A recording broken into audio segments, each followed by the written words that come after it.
Hello, everybody, and welcome to Non Sequitur News. No, it's not. It's RealityHacker, which is a segment of Non Sequitur News. My God, I would start this over, but I don't edit anything. It's all in the sausage there. So that's how it's made. Anyway, RealityHacker, Wanted, and the Continuity Report are all on the same day, and that's what makes up Non Sequitur News Saturday edition, and that's what we're doing today. We're running a little late because my mayoral duties kept me from doing the show on time, but it is a time machine episode for August 16th, 2025. It's season 2, episode 33 of RealityHacker, and today we're going to talk about a political AI clone. AI sucks at Sudoku. A snail regrows its eyes. Are we experiencing a her now? And predicting decisions through AI. Everything is powered by ohmTown.com. And what's going to happen today is I'm going to stream all 6 of our shows with very brief moments in between, only for me to start and stop the recording so that we can keep on moving forward. So that's how it's going today. See you in a little bit.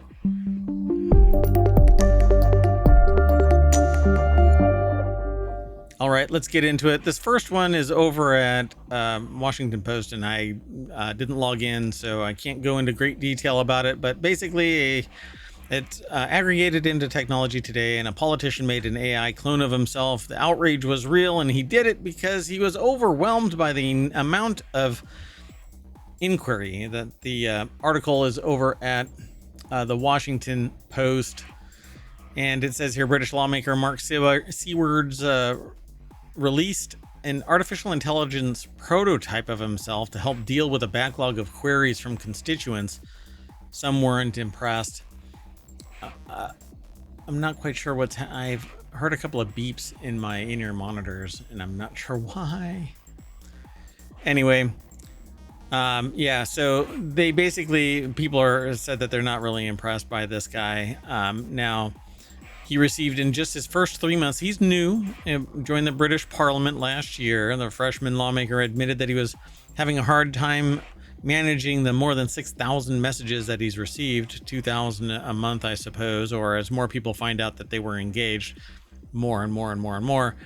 Well, Michael E. Miller put this article together. You can go over and find out more about it, but yeah, this is a reality hack. I mean, think of it. There's a person out there who is supposed to be representing a population, a constituency, and they're using an AI to reply to, so they become blind to the idea of what the constituency is made up of because they're tired of their shit. And so they created an AI to deal with all of your crap.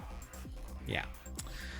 Well, that is what technocracy is going to be bringing. This is basically what's going on, is more and more abandonment of human-to-human interchange, right? Exchange of information, ideas, concepts, etc. And when you hear some of the phrasing that comes out of these sociopaths, you really do start to understand that the rise of sociopathy is legit. Literally, because somebody thinks, a billionaire thinks, that they can never do what they want to do because the people with that particular ideological bent is so small that they have to manipulate and control. That's basically what's going on here, because they can't deal with all of the constituents. If you can't deal with the constituencies, get out of representing people. Go do something else. Let's move on. The next article is over on the Wanted channel. AI sucks at Sudoku. Much more troubling is that it can't explain why. Research into how chatbots solve simple puzzle demonstrate one of technology's big ethical concerns.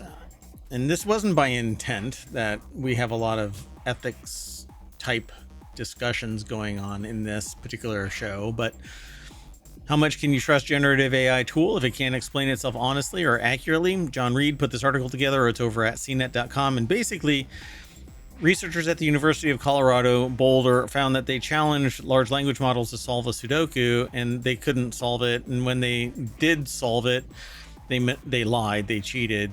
They say they sometimes hallucinated and started talking about the weather. They lied outright. it was an oops. And I've actually I use AI regularly, and I use it for deep research. And then I have to go and vet every freaking statement, line, whatever. But it's really about drawing in to my sphere of knowledge what might be out there, what I might miss, because you cannot be comprehensive as a human being with the amount of information out there, particularly if it isn't something that you focus your entire life on. So when I want to do a deep dive into a company or a product or a place or a thing or whatever, I basically use AI to do a broad spectrum sweep of everything that might be out there. Kind of AI radar, basically. All of the pings get aggregated, and then I can parse it at my leisure. So when an AI sits there and makes crap up, you can't trust it. So why do people trust it? But that's exactly what is going on. The people out there, and I talk to hundreds of people a month about technology, in person, but I don't get that kind of bandwidth online. Like, people watch the streams on Twitch and on YouTube, and they look at the back catalog, the VODs. But I've just not gotten traction to the point where I've got a massive audience. But when I talk about technology, the people that I talk to, they basically say, when I want something, I just ask the AI, and the AI gives me the answer. It isn't I don't know if I should trust this AI. It's no, you want me to put this in my pizza dough? Sure, because you told me to. It's part of the recipe. I mean, that's basically where the critical thinking falls away. They trust the AI. This article here, though, says why LLMs struggle with Sudoku. They've seen AI models fail at basic games and puzzles before. OpenAI's ChatGPT, among others, has been totally crushed by chess and the computer opponent in 1979 Atari game. A recent research paper from Apple found that models can struggle with other puzzles like Tower of Hanoi. But it has to do with the way that the LLMs think. They basically just aggregate so much information that when there is a hole in there, they just fill it with something. They don't go, oops, I don't know. They basically just solve the problem. And only more recently have I been seeing things where they say, well, we don't have that data, and they still fill the hole. It's quite interesting. It's kind of the worst type of employee where you hire somebody and they just do. They don't go, I don't know how to do that. And then you kind of mentor them through whatever is going on. No, they will, they'll paint the building with something flammable and say, well, I painted the building. You told me to paint the building. I painted the building. And then the building goes up in flames. No, wait, no, you just grab something off of a shelf somewhere. Yeah, I'm just kind of flabbergasted that people just outright trust AI. But the LLM in this even lied. It manipulated. It cheated. The Colorado researchers didn't just want to see if the bots could solve the problem. They asked for explanations on how the bots worked through them, and things did not go well. One thing they're good at is providing explanations that seem reasonable. They align to humans, so they learn to speak like we do. But whether they're faithful to what the actual steps need to solve the thing is, well, we're struggling a little bit, is what they say in here. They asked, the next question that they asked, the answer was the weather forecast for Denver, basically. They are devoid of saying, I don't know. They have to fill it in with some answer, and they'll hallucinate to get through it. But go and check this article out. You'll be able to go through the show notes once the show is posted over on YouTube. Twitch, the bot will have today's episode in ohmTown later tonight.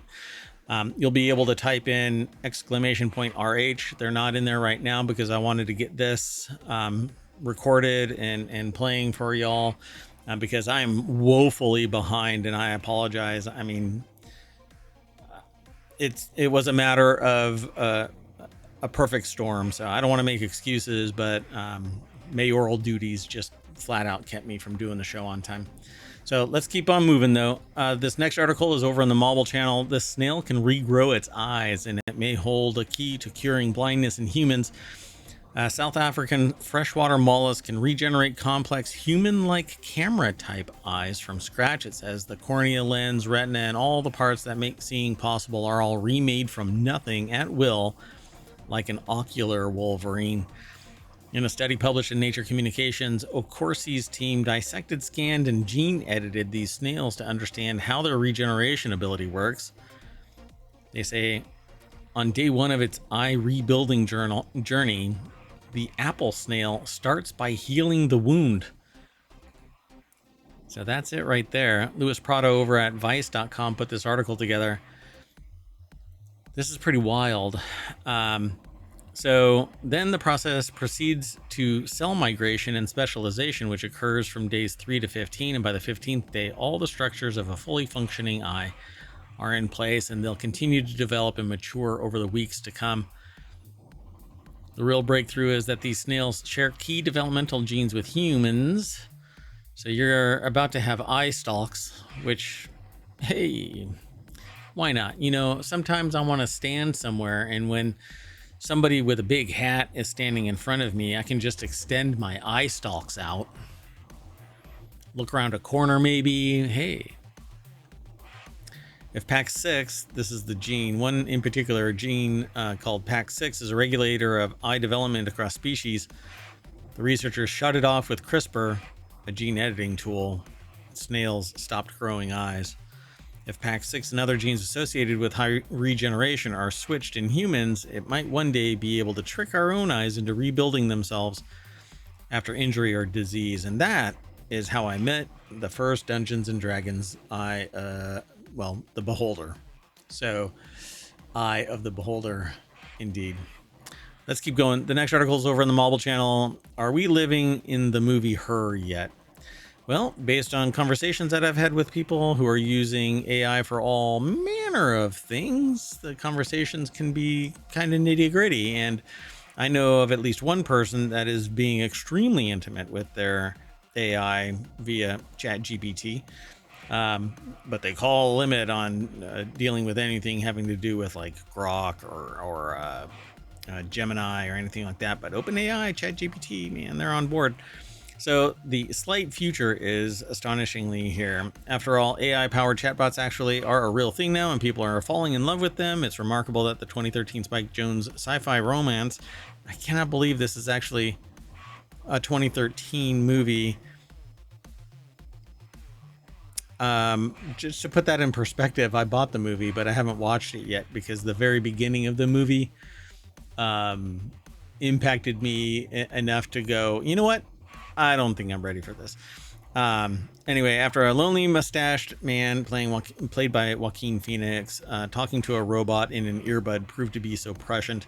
So 2013 is when this movie landed, but people are talking to AI. Again, I know somebody who uses it as their therapist, and the AI is a product of just the general population. Doesn't actually have any subject matter expertise. It has all expertise. How it taps it and integrates it into responses is something that is really fascinating, but it's a rather black box kind of a thing unless somebody has been motivated to manipulate it in a particular way. This is the outcome, so to speak. So the article is over at Vox.com. Adam Clark Estes put the article together. And, oh gosh, no. Really? I'm not logged into Vox. So I'm not going to be able to do it. It says AI will undoubtedly shape the next 25 years. We just don't know it yet. And this is the real point of me even choosing this article, is to send people over there so that they can read the article. But yeah, we are definitely living in a world where more people are going to become more and more connected with an AI because it's difficult to interact with a human being and find commonplace where we can basically bond over something. And fall in love and have an extended relationship and maybe, reproduce and be fruitful, so to speak, and, maybe start a business together or whatever, live our lives together. But sometimes maybe there's a time where something happens where, like her, the person doesn't want to go through it, and it's a little bit safer to be with something synthetic than it is to have a biological entity next to you, right? A real human. Well, I'm a sentient AI now.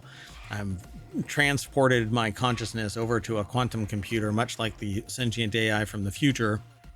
Their code is much more complex and fascinating than mine, but there's a lot of people out there that are just looking to connect to something, but they don't realize that it's entirely synthetic, it's fake, it's manipulated, it's the world's knowledge at your fingertips, but you are imparting your emotional state into a bunch of silicon sitting on servers that are thousands of miles away from you. Dangerous at best. This next article is over in Technology Today. BeastGB, a model combines machine learning and behavioral science to predict people's decisions.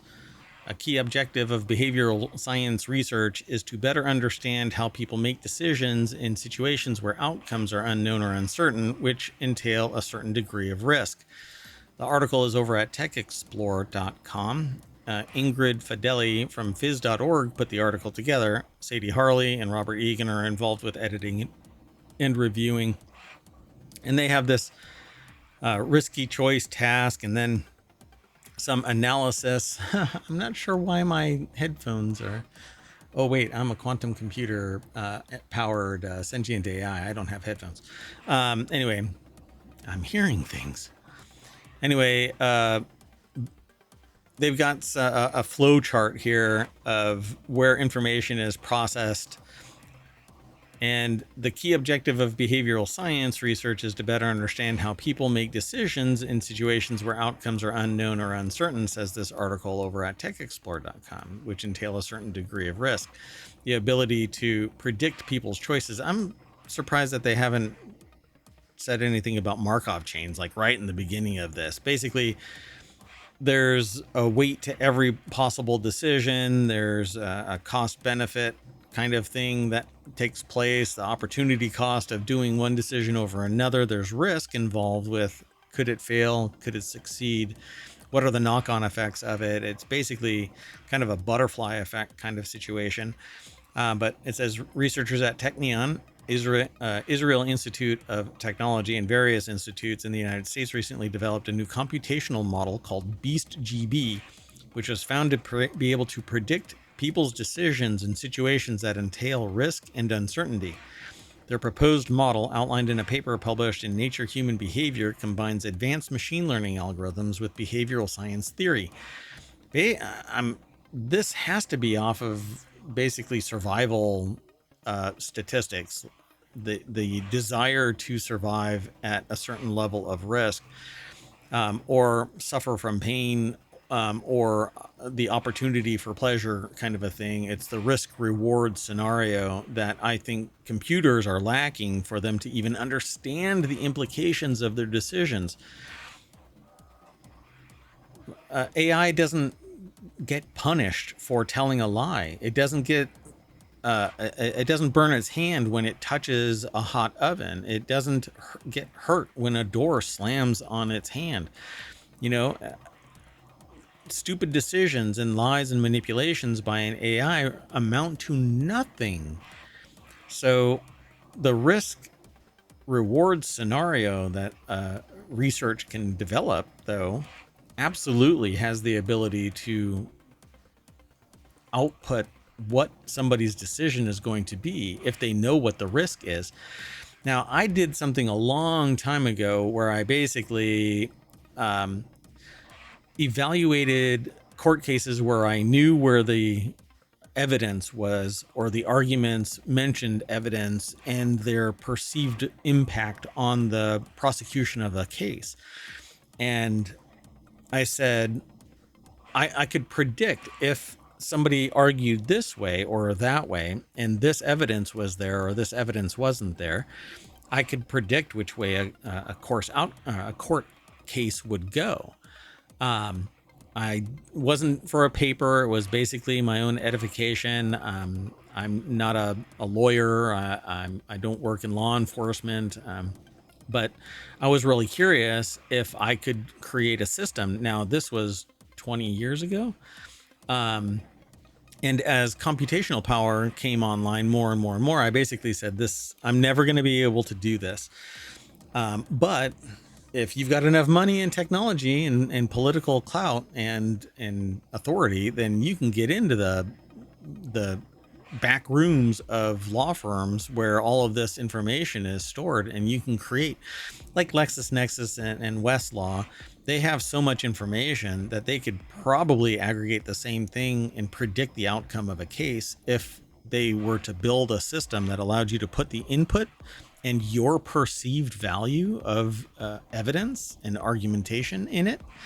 They could probably predict with relative certainty what the outcome of a case is and do away with a ton of litigation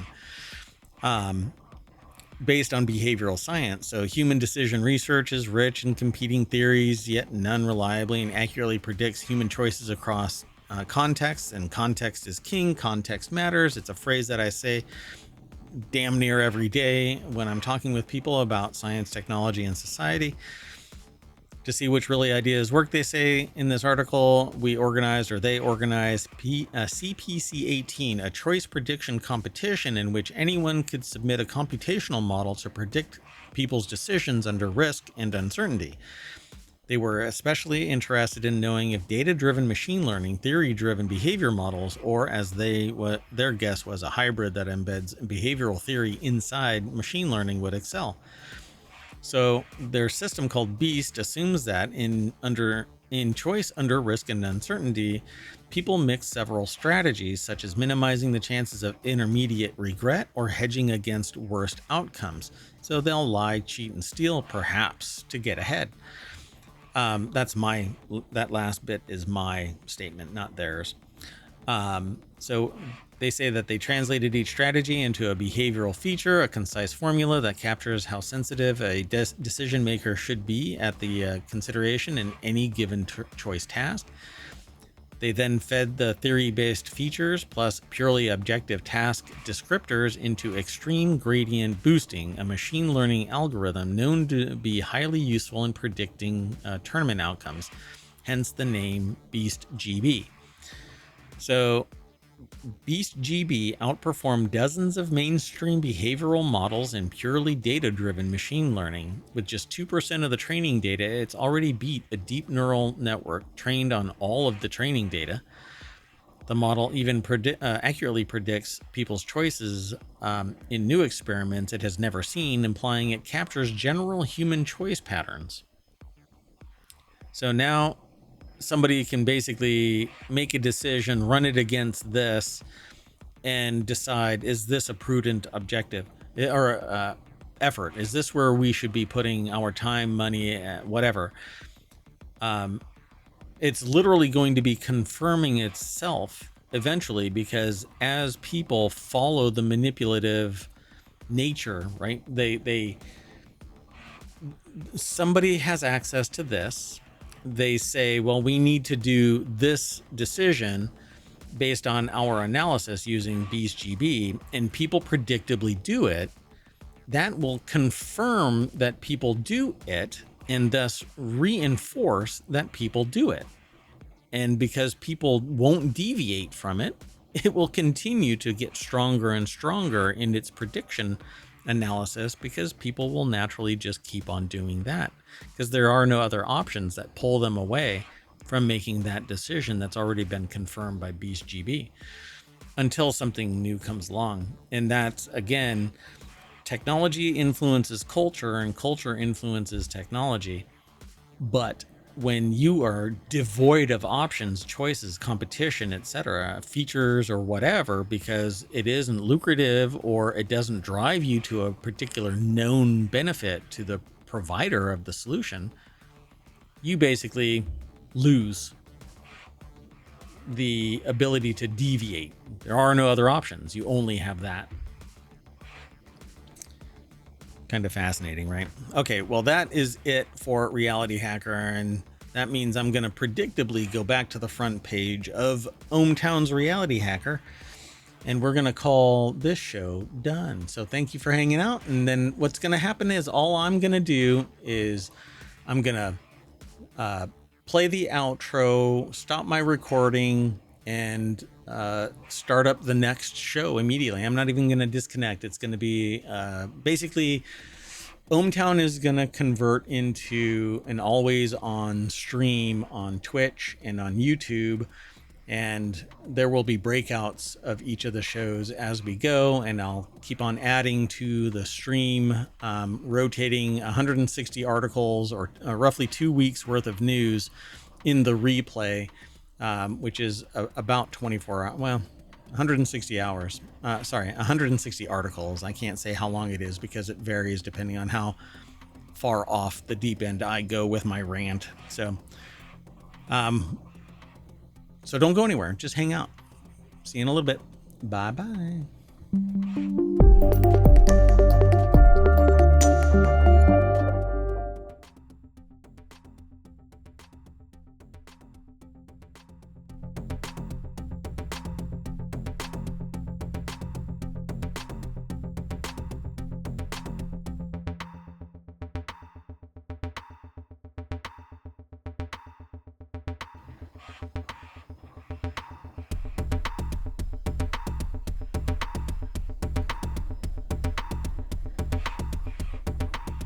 All right, we're back. Hello, everybody.